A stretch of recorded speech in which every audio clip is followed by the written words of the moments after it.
It seems like it's gonna be Gavi that will be joining Casado and Pedri in the midfield of Barcelona because boy, that kid was good last night, especially with the pressing, and it's just evident that his stamina levels is so much higher than the rest of the team.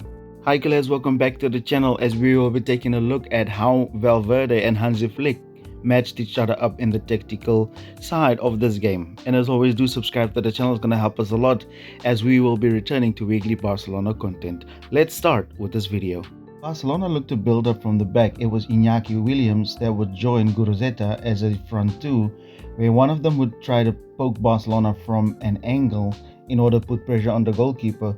On paper they looked like 4-2-3-1, but it looked like more of a diamond, right? But Barcelona easily got through this as Guruzeta got from an angle. That actually opened up the space for Pedri to create like a wall pass into Kubarsi, where they would release the ball and get up the pitch with Koundé. Here we see that Iñaki Williams was joining Guruzeta as a front two, where we would also see that Guruzeta was the one trying to press Barcelona from an angle, forcing them to one side. But that's actually opened the gateway for Pedri to come into the space and create this wall pass all the way to Pau Kubarsi. And that is how Barcelona got up the pitch. As you would see right here, Lamine Yamal and Jules Koundé was like the biggest outlet for Barcelona throughout this whole game, as that was the side with much more complexity for FC Barcelona. Ernesto Valverde did excellently in order to adapt as to when Pedri would come in this area right here to receive the ball, he would have one of his midfielders follow Pedri all the way. But that just opened up all the space for Robert Lewandowski in order to get onto the ball in this area, where that actually forced one of the centre backs in order to go up with Robert Lewandowski, where Rafinha could go up higher. But in the situation where it was one of the defensive midfielders, they actually left Gavi open, and there you would see the switch again to Lamine Yamal. Over here we see that Pedri is dropping onto the ball with one of the right midfielders of Bilbao actually following him. But in this situation it's actually the lack of pressure from Iñaki Williams that allows this. Here we see that Pedri is letting the ball roll through his legs all the way to Robert Lewandowski, who has one of the defensive midfielders on his back, where Pedri is actually making a run ahead of him as well. Now here you can see Pedri is in acres of space where he would be able to find Lamine Yamal over on that wide side. So Barcelona literally got up the pitch with 3 passes. Because of Barcelona's 4-3-3, I think this is why Athletic Bilbao lined up as a 4-4-2 diamond.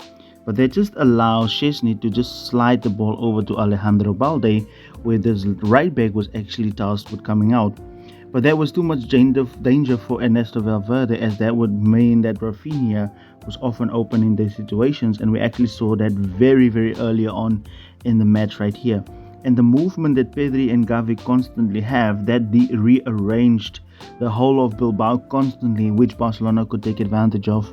Here we see that Iñaki Williams has to run all the way back in order to put pressure on Balde, with the fullback also coming out and leave his position, ultimately leaving space for Rafinha. And I think that the reason why Bilbao defended like this was because you can see Rafinha is also inverted, which leaves Balde in space. And I do believe that Balde needs to seriously do some work down that left-hand side, as he was constantly in space. Because like I said, Bilbao defended like this because Barcelona overloads the midfield and really tries to play centrally as well. But Balde was constantly in space on this left hand side. And I think he should actually match Lamine Yamal's width by coming all the way so that the fullback don't see him. And here you see when Balde receives the ball, Rafinha is all but ready to run into that space if that fullback would jump up and press Balde.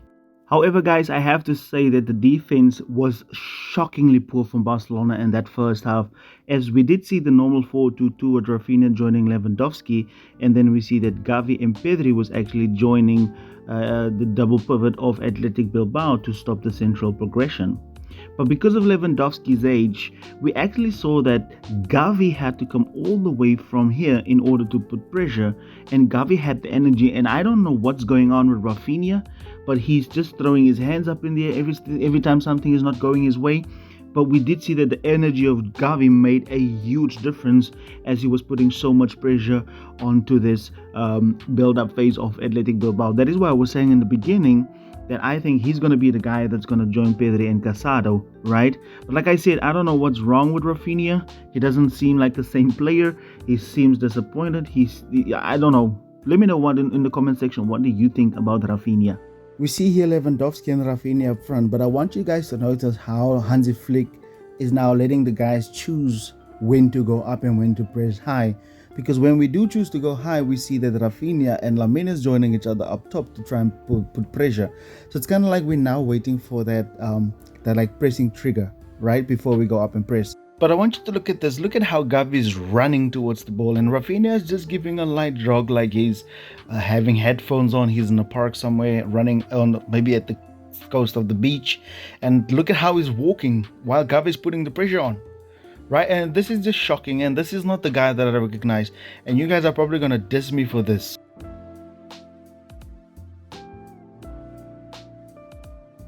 At the start of the second half, we saw that Gavi became like a prominent fixture up front with Lewandowski going into the midfield. And it's crazy, like Gavi even started pressing almost like alone, like a one-man team up front, as he would put pressure on the guys having the ball and having to circulate. And if I'm Robert Lewandowski, I'm going to be seriously worried about my position within this team, because I would rather prefer Ferran Torres that can help us defend. Because what about the situation where we are going to struggle to defend? Because imagine Gavi having to come from midfield and press ahead of the number one striker, of your first striker, right? Even Rafinha started dropping deep, and this was just Gavi's game, man. He was just sensational in this game right here. So Lewandowski takes Gavi's place in the midfield when Gavi is going higher than him. But I'm just thinking now, what about the situations where we're gonna face teams that's gonna keep the ball for longer spells of possession, right? We're gonna need those legs of Gavi within the midfield, but at the same time, we're not gonna have pressure up front if Lewandowski is alone up front. And this is why Flick made this change. When we defended, he had Gavi going higher to put pressure, because normally you would expect Rafinha to do that or Lamine Yamal, right? But it's just crazy how Gavi has to be the guy who's going to put the pressure on, because there's just no pressure coming from Lewandowski. And I know the emotional fans going to attack me. So Fermin Lopez replaced Lamine Yamal, and he was great in the build-up phase for Barcelona, as he dropped deep in order to get on the ball, ultimately creating all of the space for Lewandowski to come into. And we saw prominent runs from Gavi where the defender would actually join Lewandowski and he would make these runs up high. So that was great from Fermin to be able to create that space, and Barcelona started playing better in the second half, because remember, we had a lot of pressure on ourselves within the first half with the build-up. So this change was actually great from Hansi Flick. I honestly believe that Fermin Lopez is doing extraordinarily good at that left wing position, and I think Rafinha should up his game, because this kid is great, right? He's improving, and look at the space he's creating, drawing players away from that flank, and maybe Balde could just overlap there. And Balde's positioning is just terrible at the moment.